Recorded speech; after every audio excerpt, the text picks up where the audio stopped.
জাহাঙ্গীরনগর বিশ্ববিদ্যালয়ের শিক্ষার্থীরা হলের তালা ভাঙার পর আবারও লাগিয়ে দিল প্রশাসন। গ্রামবাসীর সঙ্গে সংঘর্ষের জেরে উত্তেজনা।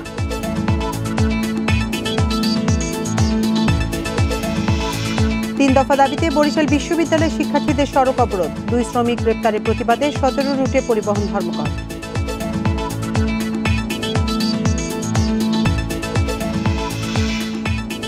ভাষা আন্দোলন, মুক্তিযুদ্ধ সহ সব বড় অর্জনে আওয়ামী লীগের অবদান সবচেয়ে বেশি। 21 পদক প্রদান অনুষ্ঠানে প্রধানমন্ত্রী।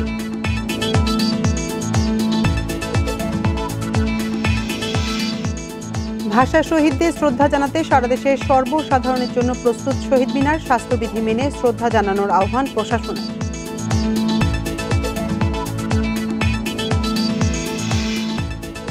এবং টানা 3 দিনের ছুটিতে শিমুলিয়া ঘাটে আজও দক্ষিণাঞ্চলের 21 জেলার মানুষের ঢল। দীর্ঘ যানজটে চরম ভোগান্তি।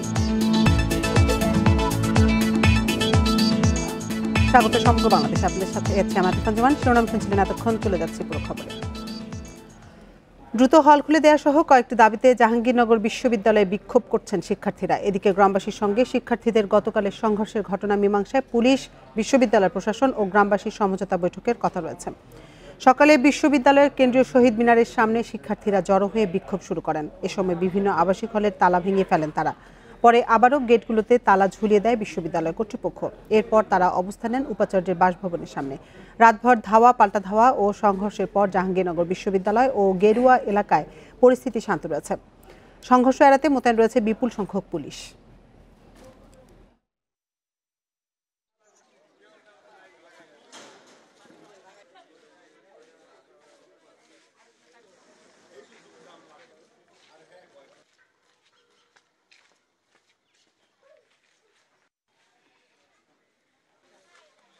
জাহাঙ্গীরনগর বিশ্ববিদ্যালয়ের বর্তমান পরিস্থিতি জানতে সেখান থেকে আমাদের সাথে যোগ দিচ্ছেন সহকর্মী রুবেল আহমেদ। রুবেল, বিশ্ববিদ্যালয় ক্যাম্পাসের বর্তমান পরিস্থিতি কেমন দেখছেন? আর শিক্ষার্থীদের সঙ্গে বিশ্ববিদ্যালয় কর্তৃপক্ষের একটা বৈঠক হওয়ার কথা ছিল, সেটি কখন শুরু হবে? দেখুন, বিশ্ববিদ্যালয়ের যদি সার্বিক পরিস্থিতির কথা আমি বলতে চাই, সেটা হচ্ছে যে সকাল থেকে বিশ্ববিদ্যালয়ে কিন্তু আমরা দেখছি যে একটা থমথমে অবস্থা বিরাজ করছে। যে গতকাল রাতে যে শিক্ষার্থীদের উপরে হামলা করা হয়েছিল, সেই শিক্ষার্থীরা কিন্তু সকালে ক্যাম্পাসে একত্রিত হয়ে হল খুলে দেওয়ার দাবিতে তারা কিন্তু একটি বিক্ষোভ মিছিল নিয়ে কিন্তু ভিসির বাসভবনের সামনে আসেন। এরপরে তারা কিন্তু বেশ কয়েকটি হলের যে প্রধান ফটক রয়েছে, সেই প্রধান ফটকের কিন্তু তালা কেটে কিন্তু তারা হলগুলোতে প্রবেশের চেষ্টা করে। এরপরে বিশ্ববিদ্যালয় কর্তৃপক্ষ কিন্তু সেই হলগুলোতে আবার নতুন করে তালা লাগিয়ে দিয়েছে এবং এই মুহূর্তে বিশ্ববিদ্যালয়ের ভিসির বাসভবনের সামনে নিরাপত্তাজনিত কারণে কিন্তু আশুলিয়া থানা পুলিশের পক্ষ থেকে অতিরিক্ত পুলিশ সদস্য মোতায়েন রয়েছে। এবং বিশ্ববিদ্যালয়ের ভিসির বাসভবনের ভিতরে আমরা যতটুকু জানতে পেরেছি, একটি জরুরি সিন্ডিকেট সভা চলছে। সেই সিন্ডিকেট সভা থেকে বিশ্ববিদ্যালয়ের শিক্ষার্থীরা যে সকল দাবি দাবাগুলি তুলেছিলেন, সেই বিষয় নিয়ে আলাপ আলোচনা হয়েছে। আমরা বিশ্ববিদ্যালয়ের সহকারী প্রক্টর মহিবুর রব শৈবালের কাছ থেকে যে বিষয়টি জানতে পেরেছি, সিন্ডিকেট সভা থেকে এরই মধ্যে একটি সিদ্ধান্ত হয়েছে। বিশ্ববিদ্যালয় কর্তৃপক্ষ শিক্ষার্থীদের উপরে গ্রামবাসী যে হামলা করেছে, সেই ঘটনায় আশুলিয়া থানাতে তারা একটি অভিযোগ দায়ের করবে বলে আমাদেরকে সহকারী প্রক্টর জানিয়েছেন। এবং গতকাল রাত থেকে আমরা যে অবস্থাটা দেখতে পেয়েছিলাম, থমথমে অবস্থা বিরাজ করছে। গতকাল রাতে আমরা দেখতে পেয়েছি যে বিপুল সংখ্যক ঢাকা জেলা পুলিশের পক্ষ থেকে বিপুল সংখ্যক পুলিশ সদস্য মোতায়েন করা রয়েছে যে বিশ্ববিদ্যালয়ের ভিতরে এবং যে গ্রামবাসীর যে এলাকাটি রয়েছে, যেখানে সংঘর্ষের ঘটনা রয়েছে। পুলিশ কিন্তু সর্বোচ্চভাবে চেষ্টা করেছেন যেন কোনো অপ্রীতিকর ঘটনা যেন আর যেন বর্ধিত না হয়। এবং বিশ্ববিদ্যালয়ের শিক্ষার্থীরা কর্তৃপক্ষের কাছে আরো 2টি দাবি জানিয়েছিলেন। তারা বলেছিলেন যে গেরুয়া যে গেটটি রয়েছে, সেখানে যেন এই গ্রামবাসী যেন অবাধে যেন বিশ্ববিদ্যালয়ের ভেতরে যেন প্রবেশ করতে না পারে, সেজন্য তারা বিশ্ববিদ্যালয় কর্তৃপক্ষের কাছে দাবি জানিয়েছিলেন। বিশ্ববিদ্যালয় কর্তৃপক্ষ কিন্তু নীতিগতভাবে সেই দাবির সাথে কিন্তু তারা বলেছেন যে তারা বিষয়টি দেখবেন। এবং বিশ্ববিদ্যালয়ে এখন জরুরি সিন্ডিকেট সভা চলছে। এই সিন্ডিকেট সভার পরে আসলে জানা যাবে যে পরিপূর্ণ আসলে কি তথ্য বিশ্ববিদ্যালয় কর্তৃপক্ষ আমাদেরকে দেন। জাহাঙ্গীরনগর বিশ্ববিদ্যালয়ের সবশেষ পরিস্থিতি জানাচ্ছিলেন সহকর্মী রুবেল আহমেদ।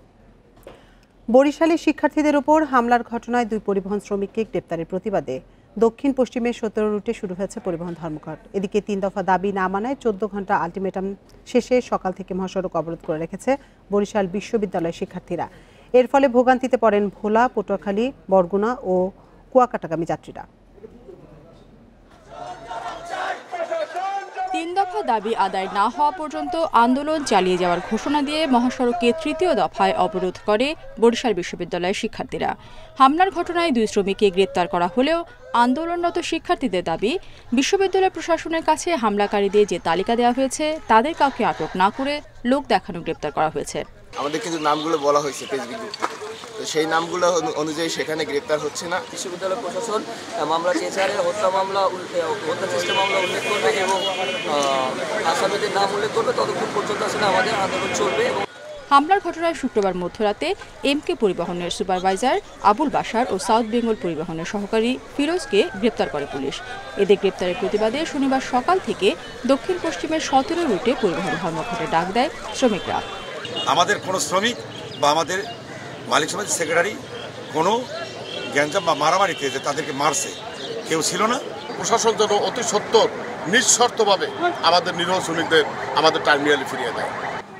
এদিকে অবরোধের কারণে সকাল থেকে ভোগান্তিতে পড়েছেন ভোলা, পটুয়াখালী, বরগুনা ও কুয়াকাটাগামী যাত্রীরা। এবার হেঁটে হেঁটে যাবো, আমরা কতক্ষণ হেঁটে হেঁটে যাবো? বাচ্চা দুইটা নিয়ে বয়স্ক মানুষ এত দূর হাঁটতে যাওয়া কি সম্ভব? সার্বিক পরিস্থিতি নিয়ন্ত্রণে আনতে শিক্ষার্থীদের সাথে আলোচনা চলছে বলে জানান বিশ্ববিদ্যালয়ের প্রক্টর। আমরা শিক্ষার্থীদের সাথে আসলে এখন কথা বলবো যে যেহেতু শিক্ষার্থীদের 3টি দাবি ছিল, সেই দাবিগুলো আমরা পূরণ করেছি এবং সেগুলো কিন্তু আর বাকি যে আছে সেগুলো কিন্তু পুলিশ প্রক্রিয়াদের মধ্যে রয়েছে। গত 16 ফেব্রুয়ারি রাতে বরিশাল বিশ্ববিদ্যালয়ের শিক্ষার্থীদের আবাসিক মেসে ঢুকে হামলা চালায় কয়েকজন পরিবহন শ্রমিক। এর প্রতিবাদে বুধবার ও শুক্রবার 2 দফায় মহাসড়ক অবরোধ করে বিক্ষোভ করে শিক্ষার্থীরা। Independent news desk. এ নিয়ে আরো জানাতে বরিশাল থেকে আমাদের সাথে যোগ দিয়েছেন সহকর্মী মুরাদ আহমেদ। মুরাদ, সড়ক অবরোধের এই মুহূর্তে কি অবস্থা? পরিবহন বন্ধে তো সাধারণ মানুষ অনেক ভোগান্তিতে পড়েছে, তো সমস্যা সমাধানে কোনো তৎপরতা দেখতে পেরেছেন কিনা?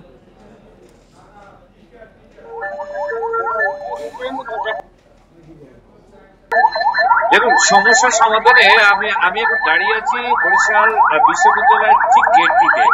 আমার পেছনে দেখুন বরিশাল বিশ্ববিদ্যালয়ের বিশাল একটি দালান রয়েছে, তার একটি সভাকক্ষ, যেটিকে ভিসি সভাকক্ষ বলা হয়। সেখানে জেলা প্রশাসন, বরিশাল মেট্রোপলিটন পুলিশ প্রশাসন এবং বিশ্ববিদ্যালয় প্রশাসন আর এই শিক্ষার্থী যারা রয়েছে তারা সভায় বসেছে কি করা যায় এই নিয়ে এবং পরবর্তী সিদ্ধান্ত নিয়ে। ওদিকে আমি কিছুক্ষণ আগে ছিলাম রূপাতলী বাস স্ট্যান্ডে, সেখানে দেখছি রাস্তায় বসে আছে শ্রমিকরা। তারা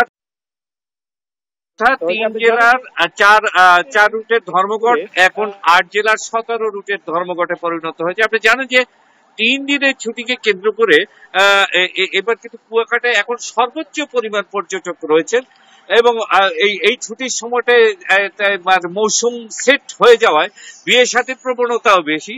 কোনো কিছুতে কিছু হচ্ছে না, মানে সবকিছু স্তব্ধ করে দেওয়া হচ্ছে। শ্রমিকদের ছাড়তে হবে, আর ছাত্রদের দাবি হলো শ্রমিকদের দাবি তাদের ছাড়তে হবে, ছাত্রদের দাবি তাদের ধরতে হবে। সবচেয়ে বেশি যাতা করে পড়েছে সাধারণ মানুষ। কোন যুক্তিতে সাধারণ মানুষকে এত বড় দুর্ভোগের মধ্যে ফেলা হচ্ছে? এতে নেই কোনো প্রশাসনিক পদক্ষেপ, নেই কোনো পুলিশি পদক্ষেপ, নেই কোনো বিশ্ববিদ্যালয় প্রশাসনের পদক্ষেপ, অর্থাৎ মানবিকতার যে দিকটা সম্পূর্ণভাবে উপেক্ষিত রয়েছে। ছাত্ররা যে কথাটি বলেছে, ছাত্রদের কথা হচ্ছে যে তারা যাকে ধরেছে যে হচ্ছে বোগাস, তাকে ধরার জন্য তারা এত আন্দোলন করে, যারা তাদের গায়ে হাত দিয়েছে তারা এখনো ঘুরে বেড়াচ্ছে, তাদেরকে গ্রেপ্তার করতে হবে। যেহেতু ছাত্রদের পক্ষ থেকে 50 জনের নাম দেওয়া হয়েছে, এই সমস্ত ছেলেদের ঘুমন্ত অবস্থায় বাসা থেকে ডেকে ডেকে নিয়ে মারা হয়েছে। এটা বলছে যে কোনো পাক বাহিনীর নির্মমতার চেয়ে নৃশংসতা, এটি হচ্ছে ছাত্রদের বক্তব্য। আবার মুরাদ আহমেদ, আপনাকে অসংখ্য ধন্যবাদ। আপনি তথ্য সংগ্রহ করুন, পরবর্তীতে আমরা আবার আপনার সাথে যোগাযোগ করব। বরিশাল বিশ্ববিদ্যালয়ে সবশেষ পরিস্থিতি জানাচ্ছিলেন আমাদের সহকর্মী মুরাদ আহমেদ। ভাষা আন্দোলন, মুক্তিযুদ্ধ সহ জাতির সব বড় অর্জনে আওয়ামী লীগের অবদান সবচেয়ে বেশি বললেন প্রধানমন্ত্রী শেখ হাসিনা। সকালে গণভবন থেকে ভিডিও কনফারেন্সে 21 পদক প্রদান অনুষ্ঠানে যোগ দিয়ে তিনি একথা বলেন। প্রধানমন্ত্রী আরও বলেন, আন্দোলন সংগ্রাম করেই সব আদায় করতে হয়েছে বাঙালিকে, কেউ সহজে কিছু দেয়নি। তাই কারো কাছ থেকে হাত পেতে নয়, আত্মমর্যাদা নিয়েই এগিয়ে যাবে বাংলাদেশ। দেশের জাতীয় এবং দ্বিতীয় সর্বোচ্চ বেসামরিক পুরস্কার 21 পদক। ভাষা আন্দোলন, মুক্তিযুদ্ধ, সমাজসেবা, শিক্ষা, শিল্পকলা সহ নানা ক্ষেত্রে গুরুত্বপূর্ণ অবদানের জন্য 1976 সাল থেকে দেয়া হচ্ছে এই পদক। প্রতি বছরের মতো এবারও রাজধানীর ওসমানী স্মৃতি মিলনায়তনে বিশিষ্ট নাগরিকদের হাতে তুলে দেয়া হয় 21 পদক। গণভবন থেকে ভিডিও কনফারেন্সের মাধ্যমে অনুষ্ঠানে যোগ দেন প্রধানমন্ত্রী শেখ হাসিনা। তিনি বলেন, ভাষার জন্য রক্ত দিয়েছে একমাত্র বাঙালি। 1956 সালে সরকার গঠন করে বাংলাকে রাষ্ট্রভাষার মর্যাদা দেয় আওয়ামী লীগ। 56 সালে আওয়ামী লীগ সরকার গঠন করে। আওয়ামী লীগ সরকারই প্রথম এই শাসনতন্ত্র রচনায় এবং রচনা করে সেখানে বাংলাকে রাষ্ট্রভাষার মর্যাদা দেয়। উর্দু দেওয়া হয়েছিল পাকিস্তানিদের জন্য আর বাংলা আমাদের জন্য। বাংলাকে যেমন রাষ্ট্রভাষা মর্যাদাও দেওয়া হয়, সেই সাথে 21শে ফেব্রুয়ারি শহীদ দিবস ঘোষণা করা হয়। শহীদ মিনার তৈরি করবার জন্য একটা প্রকল্প গ্রহণ করা হয়, বাজেটে অর্থ দেওয়া হয়। প্রধানমন্ত্রী বলেন, বঙ্গবন্ধু হত্যার 21 বছর পর আওয়ামী লীগ ক্ষমতায় আসার পর সর্বাত্মক প্রচেষ্টায় 21 ফেব্রুয়ারি আন্তর্জাতিক মাতৃভাষা দিবসের স্বীকৃতি পায়।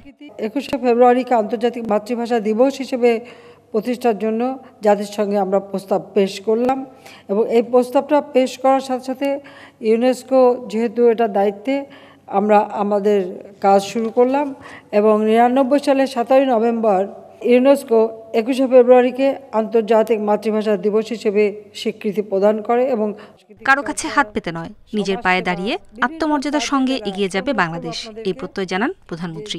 পরে করোনা সতর্কতা নিয়ে তিনি বলেন, টিকা নিলেও ভাইরাস থেকে সুরক্ষায় সবাইকে স্বাস্থ্যবিধি মেনে চলতে হবে। এই বাংলাদেশ বিশ্বে মাথা উঁচু করে চলবে, সম্মানের সাথে চলবে। নূরে জান্নাত, ইন্ডিপেন্ডেন্ট নিউজ। 21শে ফেব্রুয়ারিকে সামনে রেখে টানা 3 দিনের ছুটিতে দেশের দক্ষিণাঞ্চলের 21 জেলার ঘরমুখ মানুষের ঢল নেমেছে মুন্সিগঞ্জের শিমুলিয়া ঘাটে। গত 2 দিনের মতো আজ সকাল থেকে ঘাট এলাকায় মানুষের উপচে পড়া ভিড়। ঘাট কর্তৃপক্ষ জানায়, বৃহস্পতিবার দুপুর থেকে বেড়েছে যাত্রী চাপ। আজ ভোর থেকে ঘাট এলাকায় সৃষ্টি হয়েছে তীব্র যানজট। যাত্রীদের পাশাপাশি পারাপারের অপেক্ষায় রয়েছে অসংখ্য যানবাহন। ভোগান্তি এড়াতে যাত্রীদের বিকল্প রুট ব্যবহারের পরামর্শ দেওয়া হচ্ছে। পরিস্থিতি সামাল দিতে গত 2 দিন ধরে সাধারণ পণ্যবাহী ট্রাক পারাপার বন্ধ রেখে অগ্রাধিকার ভিত্তিতে বাস ও ব্যক্তিগত ছোট গাড়ি পারাপার স্বাভাবিক রাখার চেষ্টা করা হচ্ছে। একই অবস্থা মানিকগঞ্জের পাটুরিয়া ঘাটেও। আধ ঘন্টার নৌপথ পারাপারের সময় লাগছে 25 থেকে 30 ঘন্টা বেশি। তীব্র যানজটে আটকে ভোগান্তি বেড়েছে চালক যাত্রীদের।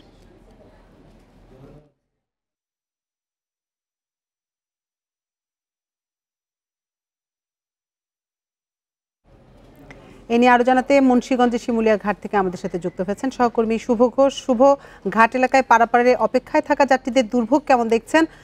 আরেকটি অভিযোগ আছে, চাপ বাড়ায় লঞ্চ এবং স্পিড বোটগুলোতে যাত্রীদের কাছ থেকে বাড়তি ভাড়া আদায় করা হচ্ছে। এই বিষয়টি নিয়ে ঘাট কর্তৃপক্ষ কোনো ধরনের পদক্ষেপ আপনার চোখে পড়েছে কিনা?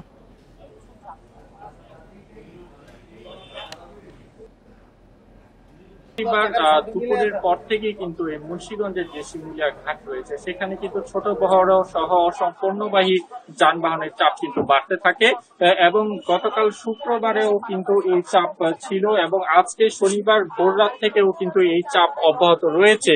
আমরা সকাল থেকে দেখেছি যে ঘাট এলাকার উভয় পারে কিন্তু পারাপারের অপেক্ষায় রয়েছে প্রায় 1,500-এরও বেশি যানবাহন। আমরা যে জায়গাটিতে এখন দাঁড়িয়ে আছি এটি ঘাট এলাকার 3 নম্বর পল্টন। এইখানে কিন্তু ঘাট বিআইডব্লিউটিসির তথ্য অনুযায়ী এখনো অপেক্ষমান রয়েছে প্রায় 15 থেকে 1600 যানবাহন।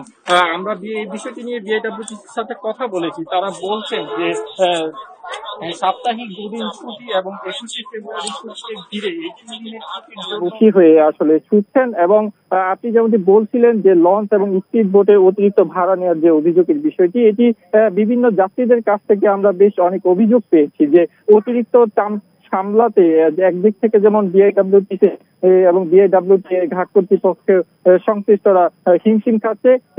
এই সুযোগটিকে কাজে লাগিয়ে কিন্তু লঞ্চ ঘাটের যারা দায়িত্বে রয়েছেন এবং সিবোট ঘাটে যারা দায়িত্বে রয়েছেন তারা কিন্তু এক শ্রেণীর অসাধু চক্র কিন্তু দ্বিগুণের থেকেও 3 গুণ বেশি ভাড়া আদায়ের বিষয়টি কিন্তু আমরা দেখতে পেয়েছি এবং আমরা দেখেছি যে ঘাট এলাকার যে ফেরিঘাট গুলো রয়েছে সেইখানে গাড়ি সিরিয়াল থেকে বের করে আগে এবং পিছিয়ে নেওয়ার ক্ষেত্রেও কিন্তু আসলে এক ধরনের আসলে টাকা পয়সা লেনদেনের একটি চিত্রও কিন্তু আমরা দেখতে পেয়েছি এবং এই বিষয়টি নিয়ে যখন আমরা বিআইডব্লিউটিএ এবং বিআইডব্লিউটিসির যে সংশ্লিষ্ট কর্মকর্তারা রয়েছে তাদের সাথে কথা বলেছি, তারা কিন্তু বলছেন যে এই বিষয়টি তারা নজরদারিতে রাখার পরেও আসলে এই ধরনের ঘটনা যদি ঘটে থাকে এবং তারা যদি সুস্পষ্ট অভিযোগ পান তাহলে কিন্তু তারা তাৎক্ষণিক এই বিষয়গুলোতে ব্যবস্থা নেবেন এবং এই ব্যাপারে কিন্তু সকাল থেকে অপেক্ষমান যে যাত্রীরা এখানে রয়েছে আমরা কিন্তু তাদের সাথেও কথা বলেছি। তারা কিন্তু বলছে যে ঘাট পারাপারে স্বাভাবিক সময়ে যে ধরনের আর্থিক টাকা তাদেরকে দিতে হয় ভাড়া বা ঘাটের টোল হিসেবে সেটি কিন্তু এখন প্রায় দ্বিগুণ নেওয়া হচ্ছে বলেও কিন্তু তারা আমাদেরকে অভিযোগ করেছেন এবং আমরা এই ঘাটের যে পণ্যবাহী যানবাহন যেগুলো এই ঘাটের যে পণ্যবাহী যানবাহন যেগুলো রয়েছে তাদের সাথেও কথা বলেছি। তারা বলছেন যে প্রায় 6 দিনেরও বেশি সময় ধরে কিন্তু তারা পারাপারের জন্য এখানে অপেক্ষমান রয়েছেন। আমি যদি একটু দেখাতে চেষ্টা করি, আপনি দেখবেন যে শুভ, আপনাকে অসংখ্য ধন্যবাদ। পরবর্তীতে প্রয়োজনে আমরা আবার আপনার সাথে যোগাযোগ করব। মুন্সিগঞ্জের শিমুলিয়া ঘাট থেকে জানাচ্ছিলেন সহকর্মী শুভ ঘোষ। আন্তর্জাতিক মাতৃভাষা দিবসে ভাষা শহীদদের শ্রদ্ধা জানাতে চলছে শেষ মুহূর্তের প্রস্তুতি। সর্বসাধারণের জন্য প্রস্তুত করা হচ্ছে শহীদ মিনারগুলো। স্বাস্থ্যবিধি মেনেই শহীদদের উদ্দেশ্যে শ্রদ্ধা জানানোর আহ্বান জানিয়েছে প্রশাসন। আন্তর্জাতিক মাতৃভাষা দিবসে শ্রদ্ধা জানানো হবে ভাষা আন্দোলনের শহীদদের। সেই লক্ষ্যে প্রস্তুতি নেওয়া হচ্ছে সিলেট কেন্দ্রীয় শহীদ মিনারে।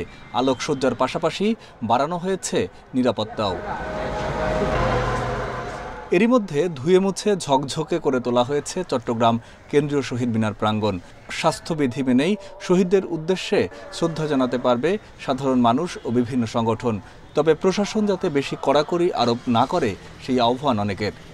আমার দায়টা হচ্ছে মানুষের কাছে, সেই মানুষের কাছে যতক্ষণ আমি পৌঁছাতে পারছি ততক্ষণ পর্যন্ত আমার সংস্কৃতি কর্মী হিসাবে আমার যে দায়বদ্ধতা সেই জায়গায় আমি আমার যে কাজ আমি করতে পারছি না। যেরকম করে করার পরিকল্পনা সরকার করছে সেভাবে না করে আরও একটু ফ্লেক্সিবল করা যায় কিনা, আরও একটু নাগরিকদের জন্য সুযোগ তৈরি করে দেওয়া যায় কিনা যে আমরা বছরে একবার শহীদদের প্রতি শ্রদ্ধা নিবেদনের জন্য আমরা শহীদ মিনারে যাই।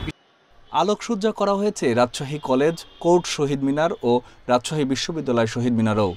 যে মুক্তিযুদ্ধের ইতিহাস থেকে শুরু করে সার্বিক এই ভাষা আন্দোলনের যে সার্বিক পূর্ণাঙ্গ চিত্র আমাদের এই রাজশাহী থেকেই কিন্তু বিদ্যমান। যারা ফুল দিতে আসবেন তারা এখানে এসে যে শৃঙ্খলার যে বিষয়টি সেটি দেখে অভিভূত হবেন। আন্তর্জাতিক মাতৃভাষা দিবস সামনে রেখে লক্ষ্মীপুরে শহীদ মিনারে আলপনা ও সাজসজ্জার কাজ শেষ করেছে জেলা প্রশাসন। ভাষা শহীদ আব্দুল জব্বার স্মরণে ময়মনসিংহের গফরগাঁয়ের পাঁচুয়া গ্রামে নির্মিত শহীদ মিনার ও স্মৃতি পাঠাগারে নেওয়া হয়েছে নানা প্রস্তুতি। এছাড়া ২১-এর প্রথম প্রহরে শ্রদ্ধা নিবেদনের জন্য প্রস্তুত ময়মনসিংহ কেন্দ্রীয় শহীদ মিনারও। Mamunur Rashid, independent news desk. রাজধানীতে মশা নিধন ওষুধের কার্যকারিতা জানতে ঢাকায় প্রতিনিধি দল পাঠানোর কথা জানিয়েছেন চট্টগ্রাম সিটি মেয়র রেজাউল করিম চৌধুরী। সকালে নতুন চাঁদগাঁও মোড় এলাকায় মশা নিধন ও পরিচ্ছন্নতা কর্মসূচির ১০০ দিনের ক্রাশ কার্যক্রম উদ্বোধনকালে একথা জানান তিনি।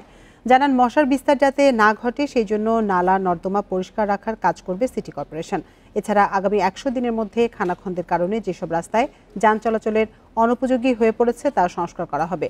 চট্টগ্রাম শহরকে একটি বাসযোগ্য শহরে পরিণত করার জন্য সবার সহযোগিতা চেয়েছেন নতুন মেয়র।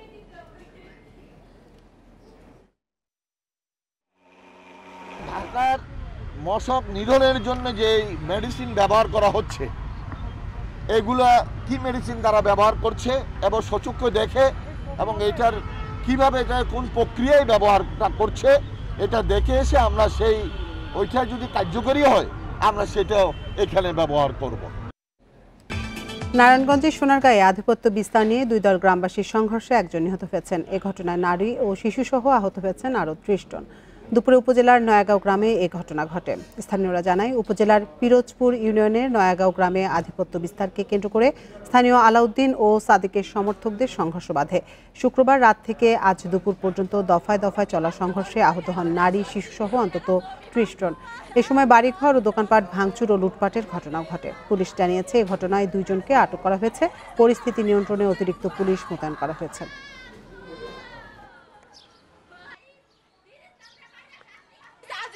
টাকা নিয়ে এই জমি অন্য জায়গায় বিক্রি করে দিছে, এখন ফানা দেয় না চাইতে যাওয়াতে হেরা এই শিশা আমাকে আমার জমার আলী ভাইরা বাইরে লাইছে। সিলেটে সৎ মা ও ২ ভাই বোনকে কুপিয়ে হত্যার ঘটনায় ২ জনকে আসামি করে মামলা হয়েছে। গতরাতে নিহত নারীর ভাই আনোয়ার হোসেন বাদী হয়ে শাহপরান থানায় মামলাটি করেন। মামলায় নিহত রুবিয়া বেগমের সৎ ছেলে আহবাব হোসেন আবাব এবং হত্যায় প্ররোচনার অভিযোগে তার মা সুলতানা বেগম রুমিকে আসামি করা হয়। পুলিশ জানিয়েছেন ট্রিপল মার্ডারের ঘটনার পরই আটক আহবাবকে গ্রেপ্তার দেখানো হয়েছে। তবে তার মা সুলতানা বেগম রুমিকে গ্রেপ্তারের চেষ্টা চলছে। গত বৃহস্পতিবার সিলেট সদর উপজেলার বিআইডিসি মীর মহল্লার ভাড়া বাসায় সৎ মা ও ২ ভাই বোনকে কুপিয়ে হত্যা করে আহবাব হোসেন আবাব।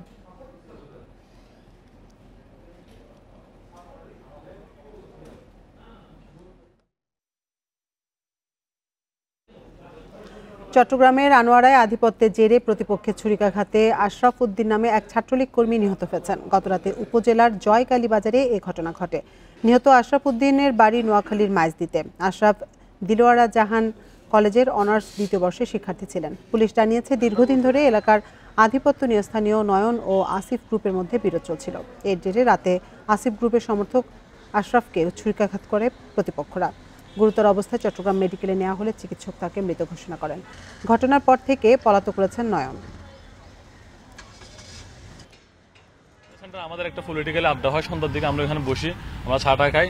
ওইখানে আমরা কালকে আমরা কেউ ছিলাম না, সেই সুযোগে ওরা সেটা আসবে খবর পেয়ে ওরা আগে থেকে উৎপাদে বসেছিল।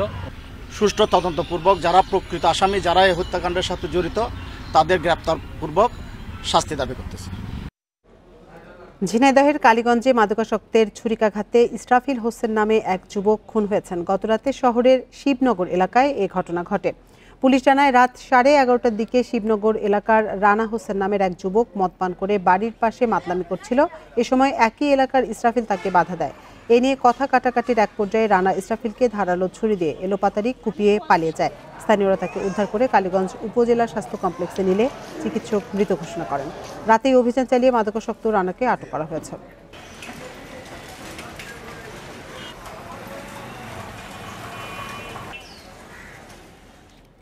করোনার কারণে বন্ধ থাকা চাঁপাইনবাবগঞ্জ থেকে চলাচলকারী 8টি ট্রেন চালু হয়নি 11 মাসও। এতে চরম দুর্ভোগে পড়েছেন সাধারণ মানুষ।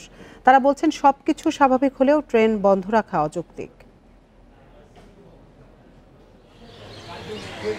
করোনার সংক্রমণ রোধে গত বছরের মার্চে সারা দেশের মতো চাঁপাইনবাবগঞ্জ থেকেও বন্ধ হয়ে যায় ট্রেন চলাচল। পরিস্থিতির উন্নতি হলে ট্রেন চালুর অনুমতি দেয় রেল কর্তৃপক্ষ। কিন্তু এখনো বন্ধ চাঁপাইনবাবগঞ্জের 8টি ট্রেন। মাত্র 3 জোড়া ট্রেন চলছে জেলার 4টি স্টেশন থেকে। ট্রেন বন্ধ থাকায় দুর্ভোগে প্রায় 19 লাখ মানুষ। করোনা ভাইরাসের কারণে বন্ধ হয়েছে, যেটা যৌক্তিক কারণ ছিল, আমরা সবাই মেনে নিয়েছিলাম।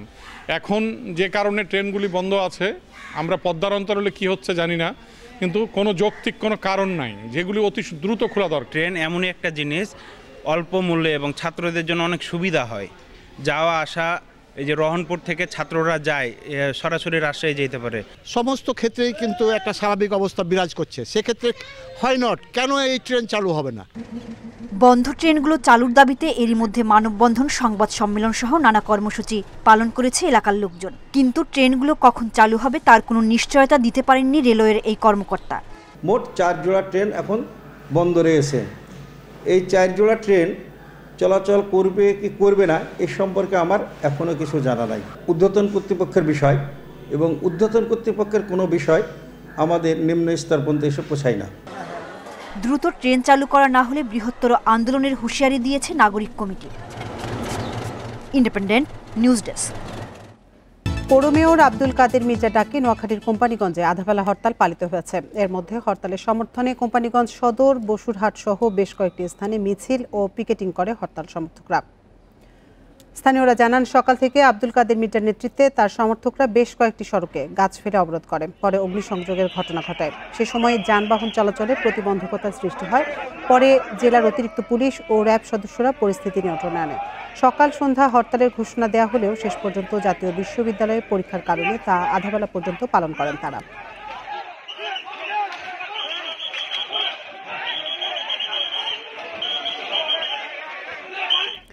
এসো মিলি প্রাণের টানে, এই স্লোগানে বগুড়ার সান্তাহারে হয়ে গেল এসএসসি 88 ব্যাচের বন্ধু মিলন মেলা।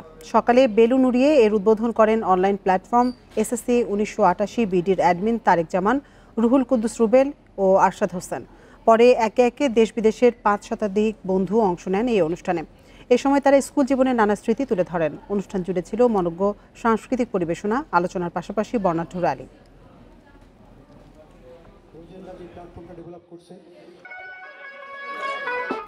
লক্ষ্মীপুরে প্রবীণদের নিয়ে মিলনমেলা ও সংবর্ধনা অনুষ্ঠিত হয়েছে। দুপুরে সদর উপজেলার দক্ষিণ হামছাদির পশ্চিম গোপীনাথপুর সরকারি প্রাথমিক বিদ্যালয় মাঠে এ সমাবেশ হয়। স্বেচ্ছাসেবী সংগঠন 50 কজনার উদ্যোগে অনুষ্ঠিত এ সমাবেশে সভাপতিত্ব করেন প্রবীণ শিক্ষাবিদ বাবু করুণা দেবনাথ। সভার শুরুতে প্রবীণদের ফুল দিয়ে পরনের পাশাপাশি দেশীয় বিভিন্ন ধরনের পিঠা দিয়ে আপ্যায়ন করা হয়। এ সময় বক্তারা সমাজে প্রবীণদের প্রতি তরুণ সমাজকে আরও দায়িত্বশীল আচরণের দাবি জানান। সেই সঙ্গে সমাজ থেকে মাদক, সন্ত্রাস, ইফটিজিং, বাল্যবিবাহ সহ নানা সমস্যা মোকাবেলায় এক হয়ে কাজ করার অঙ্গীকার ব্যক্ত করেন প্রবীণরা।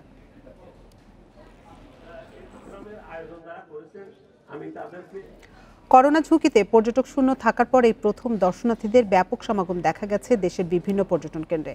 টানা 3 দিনের ছুটিতে মানুষ ছুটেছে পাহাড় আর সমুদ্রের কাছে। হোটেল মোটেলে খালি নেই কোনো রুম। পর্যটকদের আগমনে হাসি ফুটেছে ব্যবসায়ীদের মুখেও। করোনাকালের ক্ষতি কাটিয়ে ওঠার আশা তাদের। সাপ্তাহিক ছুটির সঙ্গে 21শে ফেব্রুয়ারি সহ টানা 3 দিনের ছুটি। আর দেশে করোনা টিকাদান শুরু হয় সংক্রমণ নিয়েও শঙ্কা কিছুটা কম। তাই শহরের কোলাহল ছেড়ে পাহাড় আর সমুদ্রের সৌন্দর্য উপভোগে আসছেন ভ্রমণ পিপাসুরা। রহস্যময় সুড়ঙ্গ, ঝুলন্ত ব্রিজ, তারেং, রিছাং ঝর্ণা দেখতে খাগড়াছড়ির পর্যটন কেন্দ্রগুলোয় ভিড় করেছে মানুষ। সমুদ্রপৃষ্ঠ থেকে 1800 ফুট উঁচু কংলাকপাড়া থেকে দেখা মিলছে মিজোরামের পাহাড় ও মেঘের। রুইলুই ও কংলাকপাড়ার প্রকৃতির সৌন্দর্যে মুগ্ধ পর্যটকরা। আমরা খুব এনজয় করছি, ভীষণ ভালো লাগছে। ওখানকার পরিবেশ, গাছপালা, পাহাড় পর্বত, পরিবার নিয়ে একটু আনন্দ ঘন মুহূর্ত কাটানোর জন্য আসলে আসা, দীর্ঘ সময় আসা হয় না। সমুদ্র সৈকতের প্রাকৃতিক সৌন্দর্য উপভোগ করতে কক্সবাজারে ছুটে এসেছেন লক্ষাধিক পর্যটক। মেরিন ড্রাইভ সহ পর্যটন স্পটগুলোতে তাদের মুখর উপস্থিতি। সমুদ্রের লোনা জলে গা ভাসিয়ে সব বয়সী পর্যটক যেন আত্মহারা। 5 শতাধিক আবাসিক হোটেল মোটেলে খালি নেই কোনো কামরা। এখন ওয়েদারটা খুবই সুন্দর, সাগরে অনেক ঢেউ, অনেক ভালো লাগতেছে। ঘুরতেছি 2 দিন, কালকেও ঘুরছি, পরশু দিনও ঘুরছি, আজকেও আসলাম। দর্শনার্থীরা যাতে নির্বিঘ্নে বিনোদন উপভোগ করতে পারেন এজন্য ট্যুরিস্ট পুলিশের পক্ষ থেকে নেওয়া হয়েছে পর্যাপ্ত নিরাপত্তা ব্যবস্থা। 1.5 থেকে 2 লক্ষ পর্যটক অলরেডি চলে এসেছেন। আমরা ধারণা করছি যে আরও সংখ্যা বাড়তে পারে। এই জন্য আমরা ট্যুরিস্ট পুলিশের পক্ষ থেকে একটা বিশেষ নিরাপত্তামূলক ব্যবস্থা গ্রহণ করা হয়েছে। এক্ষেত্রে আমরা পুরো জেলায় বিভিন্ন স্পটগুলোতে প্রায় 17টা টিম কাজ করছে। দর্শনার্থীদের আগমনে প্রাণ ফিরে পেয়েছে দেশের পর্যটন কেন্দ্রগুলো। তবে করোনা ঝুঁকি এড়াতে সবাইকে স্বাস্থ্যবিধি মেনে চলার অনুরোধ জানিয়েছে প্রশাসন। সোহেলি জাহান, ইন্ডিপেন্ডেন্ট নিউজ ডেস্ক। ঘরে নয়, ভোটের মাঠে মুখোমুখি বউ শাশুড়ি। বগুড়া পৌরসভায় কাউন্সিলর পদে শাশুড়ির প্রতিদ্বন্দ্বী প্রার্থী হয়েছেন তার ছেলের বউ। জয়ের ব্যাপারে আত্মবিশ্বাসী দুজনেই, তবে অশান্তি চান না কেউই। আগামী 28 ফেব্রুয়ারি অনুষ্ঠিত হবে এই নির্বাচন। টানা তৃতীয় মেয়াদে বগুড়া পৌরসভার 10, 11 ও 12 নম্বর সংরক্ষিত ওয়ার্ডের কাউন্সিলর খোদেজা বেগম এবার ভোটের মাঠে নেমেছেন চতুর্থবারের মতো। প্রতীক পাওয়ার পর থেকেই করছেন জনসংযোগ। কিন্তু এবারের নির্বাচন তার জন্য একটু অন্যরকমই, কারণ প্রতিদ্বন্দ্বী প্রার্থী হলেন তারই বড় ছেলের বউ। ভোটে তীব্র প্রতিদ্বন্দ্বিতার আভাস মিললেও এটাকে ইতিবাচক হিসেবেই দেখছেন রাজনীতিতে 17 বছরের অভিজ্ঞ খোদেজা। সে দাঁড়াইছে আমার মনক্ষুণ্ণ নাই, আমার কথা সে দাঁড়াইছে, মাঠে প্রমাণ হবে 28 তারিখে। নির্বাচনী প্রচারে খোদেজা পাশে পেয়েছেন বড় মেয়ে ও ছোট ছেলেকে। মা 17 বছর ধরে যা কাজ করছে, জনগণ মাকে চায়। যে মা আমাকে দুনিয়ার আলো দেখাইছে, সে মায়ের জন্য আমাকে জীবন দিতে হবে। খোদেজার প্রতিদ্বন্দ্বী প্রার্থী পুত্রবধূ রেবেকা সুলতানা লিমা এর আগে শাশুড়ির নির্বাচনী সঙ্গী ছিলেন। এবার স্বামীর উৎসাহে নিজেই নেমেছেন ভোটে। তার বয়স হয়েছে, তাই হাঁটা চলাফেরা করতে পারে না, মানুষের কথা দিয়ে কথা রাখতে পারে না, এই জন্য আমি দাঁড়াইছি। খোদেজার বড় ছেলে আর ছোট মেয়ে নিয়েছেন লিমার পক্ষ। নতুন মুখ হিসেবে ভোটাররা তাকেই বেছে নেবেন বলে আশা তাদের। এটা মূলত হচ্ছে ডিস্টার্ব হচ্ছে আমার ছোট ভাই, আমার মা, আমি দোষ দিই না। যে সারা পাইছি ওই সারা ইনশাল্লাহ আমার ভাবি জয়ী হবে। নির্বাচনে খোদেজা জবা ফুল ও লিমা চশমা মার্কা নিয়ে লড়ছেন। এই পৌরসভায় মেয়র পদে 4 জন, 21টি সাধারণ কাউন্সিলর পদে 130 এবং 7টি সংরক্ষিত নারী কাউন্সিলর পদে 50 জন প্রার্থী প্রতিদ্বন্দ্বিতা করছেন। আমিরুল লতিফ, ইন্ডিপেন্ডেন্ট নিউজ, বগুড়া। সমগ্র বাংলাদেশ শেষ করার আগে শিরোনামগুলো জানিয়ে দেব আরেকবার। জাহাঙ্গীরনগর বিশ্ববিদ্যালয়ের শিক্ষার্থীরা হলের তালা ভাঙার পর আবারও লাগিয়ে দিল প্রশাসন। গ্রামবাসীর সঙ্গে সংঘর্ষের জেরে উত্তেজনা। 3 দফা দাবিতে বরিশাল বিশ্ববিদ্যালয়ের শিক্ষার্থীদের সড়ক অবরোধ। 2 শ্রমিক গ্রেপ্তারের প্রতিবাদে 17 রুটে পরিবহন ধর্মঘট। ভাষা আন্দোলন, মুক্তিযুদ্ধ সহ সব বড় অর্জনে আওয়ামী লীগের অবদান সবচেয়ে বেশি। 21শে পদক প্রদান অনুষ্ঠানে প্রধানমন্ত্রী। ভাষা শহীদকে শ্রদ্ধা জানাতে সারা দেশে সর্বসাধারণের জন্য প্রস্তুত শহীদ মিনার। স্বাস্থ্যবিধি মেনে শ্রদ্ধা জানানোর আহ্বান প্রশাসনের। এবং টানা 3 দিনের ছুটিতে শিমুলিয়া ঘাটে আজও দক্ষিণাঞ্চলের 21 জেলার মানুষের ঢল, দীর্ঘ যানজটে চরম ভোগান্তি।